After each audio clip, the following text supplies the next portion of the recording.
عراق کے خطے اربیل میں کئی فرانسیسی فوجی ڈرون حملے کا نشانہ بن گئے۔ فرانسیسی صدر نے واقعے کی تصدیق کرتے ہوئے کہا کہ ملٹری بیس پر حملے میں ایک فوجی ہلاک ہو گیا جبکہ کئی اہلکار زخمی ہوئے ہیں۔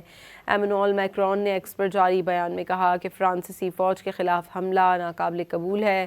فرانسیسی فوج داعش کے خطرے کے باعث 2015 سے خطے میں موجود ہے۔ ایران جنگ ایسے حملوں کا جواز نہیں بن سکتی۔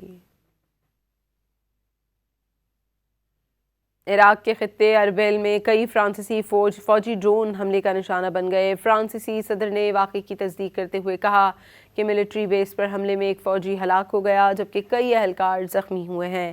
ایمانوئل میکرون نے ایکس پر جاری بیان میں کہا کہ فرانسیسی فوج کے خلاف حملہ ناقابل قبول ہے۔ فرانسیسی فوج داعش کے خطرے کے باعث 2015 سے خطے میں موجود ہے۔ ایران جنگ ایسے حملوں کا جواز نہیں بن سکتی۔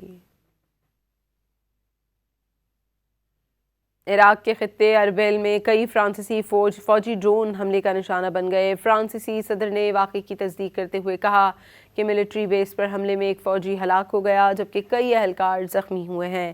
ایمانوئل میکرون نے ایکس پر جاری بیان میں کہا کہ فرانسیسی فوج کے خلاف حملہ ناقابل قبول ہے۔ فرانسیسی فوج داعش کے خطرے کے باعث 2015 سے خطے میں موجود ہے۔ ایران جنگ ایسے حملوں کا جواز نہیں بن سکتی۔